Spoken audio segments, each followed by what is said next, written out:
ছোট ঘটনাকে কেন্দ্র করে শেরপুরে সহিংসতা এবং সংঘাত তা কোনোভাবে কাম্য নয় বলে মন্তব্য করেছেন বিএনপির নির্বাচন পরিচালনা কমিটির মুখপাত্র মাহদি আমিন। তিনি বলেন, গণঅভ্যুত্থানের পর সবার প্রত্যাশিত এই নির্বাচন উৎসবমুখর করতে রাজনৈতিক দলগুলোকে এগিয়ে আসতে হবে। আরও জানাচ্ছেন নাজিয়া আফরিন। ত্রয়োদশ জাতীয় সংসদ নির্বাচনের বাকি 2 সপ্তাহেরও কম সময়। রাজনৈতিক দলগুলো দেশব্যাপী নির্বাচনী প্রচারে ব্যস্ত। নির্বাচন সামনে রেখে জনসাধারণের জন্য যেসব কাজ করতে চায় বিএনপি তা বিস্তারিত পডকাস্টের মাধ্যমে তুলে ধরবেন তারেক রহমান। বৃহস্পতিবার সকালে গুলশানে এক সংবাদ সম্মেলনে এ তথ্য জানান বিএনপির নির্বাচনী পরিচালনা কমিটির মুখপাত্র মাহদি আমিন।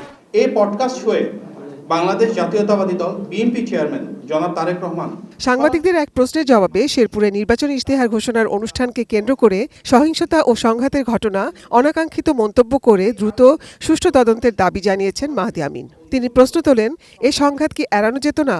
গণঅভ্যুত্থানের পর সবার প্রত্যাশা ছিল এমন একটি নির্বাচন যেখানে পরিবেশ হবে উৎসবমুখর, সংঘাতময় নয়। নতুন বাংলাদেশ গড়তে এলো জুলফিকার স্টিল।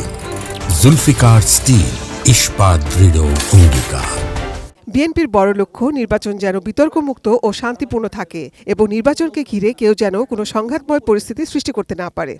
আমরা সামগ্রিকভাবে প্রশাসন ও আইনশৃঙ্খলা বাহিনীকেও আরও জোরালো ভূমিকা রাখার আহ্বান জানাচ্ছি। আমরা সেই ফ্যাসিবাদে আমলে ঘুরে ফেরত যেতে চাই না, যেখানে কোনো কিছু হলেই দোষারোপের রাজনীতি হবে, কোনো কিছু হলেই সেটাকে নিয়ে স্বার্থ হাসিলের একটা নতুন বয়ান তৈরি করা হবে। শেরপুরে এই ঘটনার পুনরাবৃত্তি যেন দেশের কোথাও না ঘটে, সেই জন্য অন্তর্বর্তী সরকারের প্রতি জোরালো আহ্বান জানান মাহদি আমিন।